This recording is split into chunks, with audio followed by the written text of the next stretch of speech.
Hey everyone, I'm back, and today we're going to be talking about Never Say Never Again. And this movie is directed by Reverend Kushner, the same director as The Eyes of Laura Mars and The Empire Strikes Back. And this was one of the last movies that he directed, and it's the final film to star Sean Connery as James Bond. And I've seen all of them now. I've seen a review of each and every one that he's been in, and this was the only one that I hadn't seen.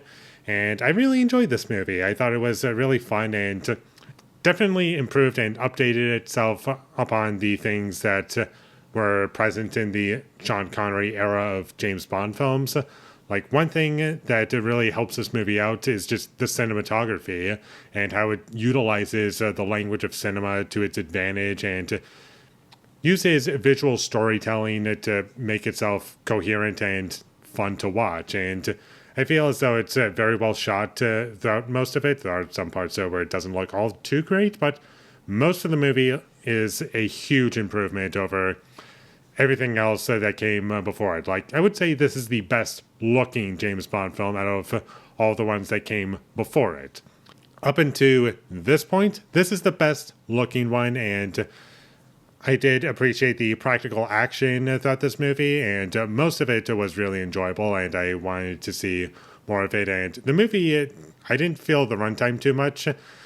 I felt as though it was pretty well paced. It was over 2 hours long, but I was entertained, and I liked seeing where things went. And even if things got kind of dumb and ridiculous, I was still entertained by it, and I didn't feel as though it was too out of the universe of James Bond from what we were being presented, like both Sean Connery era and Roger Moore era. I feel as though it was a nice balance between all these things, and one of the updates that this movie made was having the opening title sequence just like be the opening credits and not really having like a dedicated, I guess, music video style to it.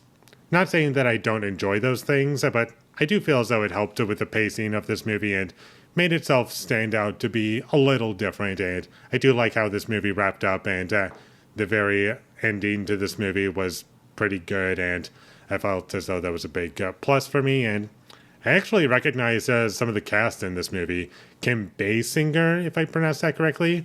She was really good. I've seen her in a few other things, and even Rowan Atkinson is in this movie, which surprised me. I wasn't expecting to see him. I didn't even know he was in this movie, and this might be the earliest film I've seen him in, and he was fun to watch. He's not in the movie as much as I thought he might be. He's in the movie for a few scenes, and he's fun to watch.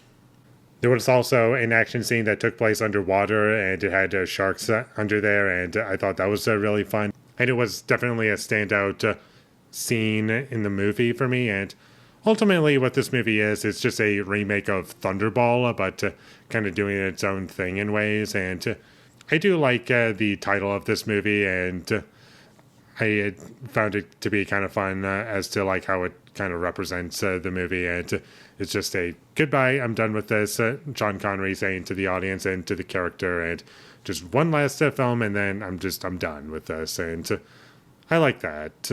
I felt as though it added a decent amount to it. There was also kind of like a video game scene in this movie. It was fun for me, even if it didn't look all that real to me.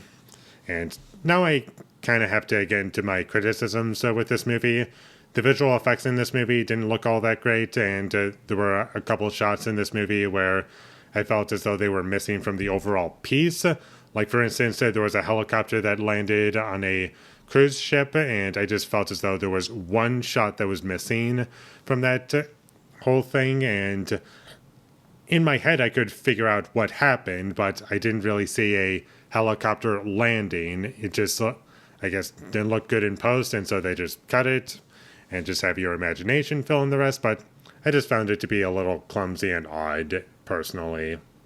There were also some things in this movie sprinkled throughout where it just doesn't really make any sense from a practical standpoint, and I can kind of forgive it because it's not a super serious film. Like, if it showed up in a Daniel Craig Bond film, that would definitely hurt my experience a lot more, but with a slightly goofier tone, I feel as though it's more forgivable in a movie like this. There was a car chase action scene in this movie, and that one kind of stands out as the worst action scene in this entire film. I just wish that it was done a bit better, and we didn't have so many cuts in it, and the shot composition, and just overall lack of visual communication as to like what's going on, because there's so much of it that just feels a little choppy, and you can't really make out what's going on, and I just felt as though it was a huge missed opportunity and wished it was better. I also wasn't really a big fan of the music in this movie. It just didn't really do much for me, nor was it anything memorable, and it just kind of existed in the background for the pacing, and that's about it. And that's about all I have to say about Never Say Never Again. I enjoyed it, I found it to be entertaining and really fun, and I honestly would consider watching this movie again. I think it's definitely one of the better Sean Connery James Bond films, and definitely worth watching, and I left it with a smile on my face. So check this movie out whenever you get the chance, and with all that being said, I'm going to give Never Say Never Again a 7 out of 10. Thank you for watching my videos. As always, if you enjoyed this review, be sure to leave a like and comment down below you thought of Never Say Never Again, and my social media links, they will all be in the description, so follow me there. And last but not least, subscribe to be a part of Foley Nation, and I'll see you when I get my next review up, and that is going to be for Breathless. So look forward to that, but until I get that up, thank you for watching and have a great day.